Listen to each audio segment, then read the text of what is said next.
Yang cukup penting bukan sahaja di Malaysia namun juga di peringkat global untuk kita memahami dan juga memberikan kesedaran kepada seluruh masyarakat global berkenaan pentingnya perawatan mata secara berkala ini, Rita. Ya, jadi kita sangat berbesar hati untuk kita terangkan lagi kepada anda penonton di rumah mengenai kesedaran tentang kesihatan mata. Kita bersama dengan Dr. Daphne Teh Ailin, iaitu pakar klinikal oftalmologi Hospital Shah Alam daripada Kementerian Kesihatan Malaysia. Selamat pagi, Doktor. Selamat pagi. Terima kasih. Apa khabar, Doktor? Okey, Doktor. Jadi, Doktor, kajian menunjukkan rabun jauh ataupun yang dijalankan oleh kajian mengenai rabun jauh yang dijalankan oleh KKM ini pada tahun 2016, 10% daripada kanak-kanak di Malaysia ini mengalami rabun jauh. Itu statistik pada tahun 2016. Mungkin Doktor boleh kongsikan apakah statistik dan juga kesedaran terhadap kesihatan mata di kalangan rakyat Malaysia pada ketika ini, Doktor? Okey. So, pada kita untuk kesihatan mata yang baik sebenarnya mata yang selesa dan juga yang berfungsi dengan baik. So, memang rabun jauh dikira satu jenis pandemik juga pada masa ini, terutamanya di kalangan kanak-kanak yang banyak mengguna gadget pada masa ini. Okey, Doktor. Kita ingin mengetahui juga dengan lebih mendalam berkenaan sambutan Hari Penglihatan Sedunia. Mungkin Doktor boleh kongsikan juga dari sudut latar belakang sambutan Hari Penglihatan Sedunia ini. Bagaimana ianya boleh bermula di peringkat global ini, Doktor? Okay. So, World Sight Day ni sambutan sedunia. Dia selalunya diadakan pada hari Khamis yang kedua pada bulan Oktober. So, pada tahun ni kita raikan pada 13 Oktober 2022. So, kita punya tema tahun ni adalah seperti yang Encik cakap tadi, love your eyes lah. Sayangilah mata anda. So, ini untuk memberikan kesedaran pada orang awam, untuk lebih prihatin terhadap mata, buat pemeriksaan secara berkala, jangan tunggu lama untuk mendapat rawatan sekiranya ada masalah mata. Doktor, apakah faktor-faktor yang mempengaruhi kesihatan mata seseorang, Doktor? So, sebenarnya sekiranya kita ada masalah kesihatan, terutamanya seperti kencing manis, darah tinggi, kolesterol tinggi dan juga tabiat merokok, mata juga boleh terjejas.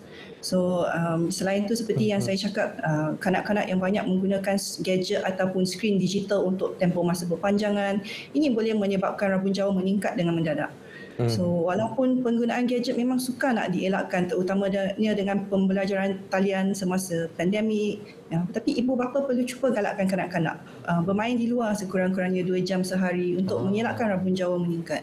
Okey, Doktor. Tadi Doktor dia menyatakan objektif penganjuran sambutan Hari Penglihatan Sedunia ini adalah untuk meningkatkan kesedaran masyarakat. Jadi dari sudut pihak KKM, Kementerian Kesihatan Malaysia sendiri, apakah antara inisiatif-inisiatif ataupun program-program yang dilaksanakan bagi meningkatkan kesedaran masyarakat dan juga memperkasakan masyarakat melalui Hari Sambutan Penglihatan Sedunia ini, Doktor? So, sempena sampunan World Sight Day, kebanyakan hospital kerajaan dan juga sesetengah klinik mata swasta akan mengadakan saringan mata percuma. So, di Hospital Shah Alam, program saringan percuma kita diadakan Jumaat minggu depan, 21 hari bulan 10. Di sana kita akan buat pemeriksaan mata lah, pemeriksaan dalam mata, pemeriksaan vision, color vision, semua untuk pastikan mata sihat. Doktor, apakah langkah-langkah yang perlu diambil khususnya kepada ibu bapa untuk memastikan kesihatan mata di kalangan anak-anak ini sentiasa berada dalam keadaan optimum dan juga terjaga, Doktor? Seperti saya cakap tadi, memang susah kita nak elakkan gadget sekarang ni. Untuk orang dewasa pun kita selalu tengok gadget kita. So, untuk kanak-kanak yang penting kita kena bagi rehat. Jangan terlalu lama lah. Bermain di luar memang satu cara yang proven lah, yang terbukti, yang dia boleh kurangkan rabun kalau kita bagi dia orang main di luar bawah matahari. Tapi untuk orang dewasa, kita cuba amalkan satu konsep, kita panggil konsep 20-20-20. So, konsep ni untuk mengurangkan keletihan mata, kurangkan strain dekat mata, iaitu semasa kita menggunakan gadget, setiap 20 minit, rehatkanlah mata, memandang sesuatu yang jauh, lebih kurang 20 kaki ke depan untuk 20 saat. Senang saja, tapi ramai yang tak buat ni. Langkah yang sangat mudah, Doktor, untuk kita praktikkan dalam kehidupan seharian kita. Baik, Doktor tadi ada menyentuh berkenaan pemeriksaan berkala, iaitu pemeriksaan mata ini. Sebaiknya berapa lama jangka masa ataupun tempoh untuk kita sentiasa melakukan pemeriksaan mata ini, Doktor?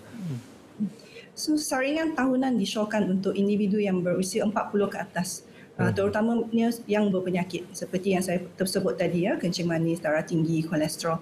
Tetapi sekiranya individu itu mempunyai sejarah keluarga masalah mata, contohnya glaukoma, dan dia orang kena buat pemeriksaan yang mungkin lebih kerap. Untuk rawatan kepada seseorang yang mempunyai masalah rabun, mungkin doktor boleh terangkan lagi, mungkin ramai sekarang sudah tahu lasik dan sebagainya, secara detailnya mungkin doktor boleh terangkan lagi? So untuk rabun memang the first treatment kita pakai cermin mata. Cermin mata okey juga, bagus, dia boleh tolong kita nampak dengan terang ataupun memakai lekap mata lah.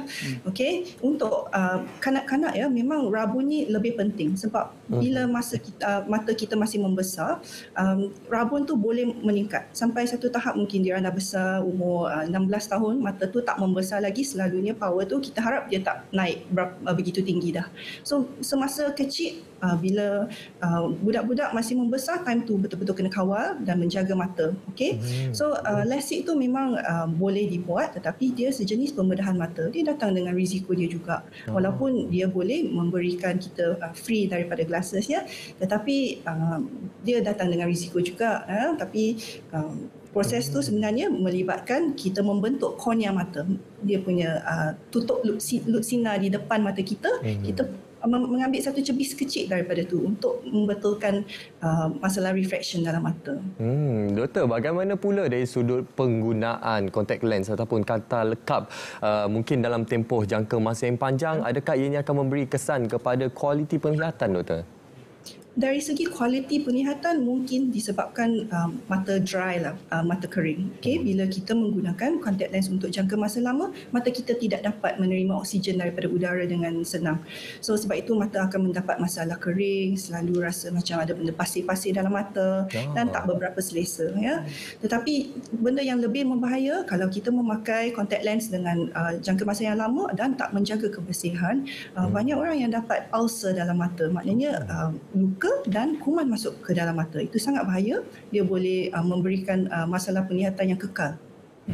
Doktor, apa pula pendapat doktor mengenai penggunaan pelekap mata yang mudah didapati di pasaran yang harganya begitu rendah, boleh dibeli di pasar malam lagi pun.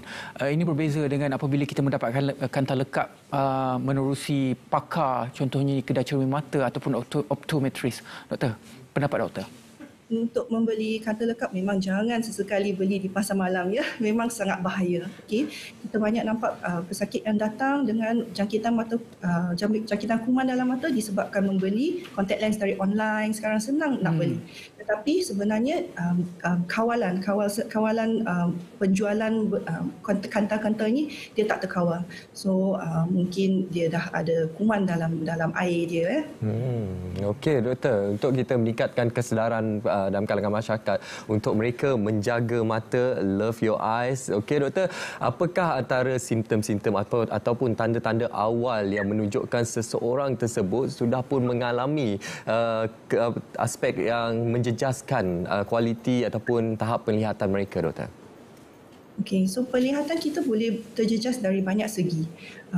Daripada rabun, macam fokus dia tak cukup sharp, ataupun kadang-kadang ada setumpuk tak nampak ke, itu mungkin disebabkan masalah dalam saraf. Tetapi kita perlu tahu ada juga penyakit mata yang tak ada simptom, terutamanya glaukoma yang kita panggil pencuri penglihatan. So glaukoma dia senyap saja pada tahap-tahap awal mungkin tiada simptom langsung, sampai dah tahap serius baru tiba-tiba penglihatan boleh berkurang dengan mendadak. Sebab itu pemeriksaan berkala sangat penting. Doktor, apakah komplikasi jika seseorang itu tidak menjaga kesihatan mata? Maksudnya seseorang itu yang sudah pun mempunyai masalah rabun tetapi tidak menjaga kebersihan kanta lekap, dari segi penggunaan cermin mata juga terdedah dengan cahaya matahari secara direct dalam masa terlampau lama. Apakah komplikasi selepas itu? Adakah rabun mereka akan lebih bertambah, doktor? Dari segi pertambahan rabun memang tidak macam tu, tetapi kalau kuman dah masuk dalam mata, bila walaupun luka tu dah baik, dia akan tinggalkan kesan parut dekat mata. Penglihatan akan terjejas. Okey, doktor, mungkin sebagai kesimpulannya, doktor, mungkin ada kata-kata ataupun nasihat yang ingin doktor sampaikan sempena dengan sambutan Hari Penglihatan Sedunia ini, doktor? Silakan, doktor. So, saya ingin menasihatkan orang ramai supaya sayangilah mata anda. Love your eyes. Ini ialah tema untuk sambutan World Sight Day pada tahun ini. So, buatlah pemeriksaan mata secara berkala dan jangan tunggu lama untuk dapatkan rawatan sekiranya mengalami masalah mata. Okey, terima kasih banyak-banyak kepada Dr. Daphne Teh Ailin, pakar klinikal oftalmologi Hospital Shah Alam, Kementerian Kesihatan Malaysia, kerana sudi bersama dengan kita untuk berkongsi mengenai Hari Penglihatan Sedunia dan juga kepentingan kita untuk menjaga kesihatan mata kita. Terima kasih Doktor atas perkongsian yang sangat bermanfaat ini. Ya. Sepastinya akan memberi kesedaran dan juga makluman yang cukup jelas kepada kita semua untuk kita terus menjaga mata kita. Daripada mata kadang turun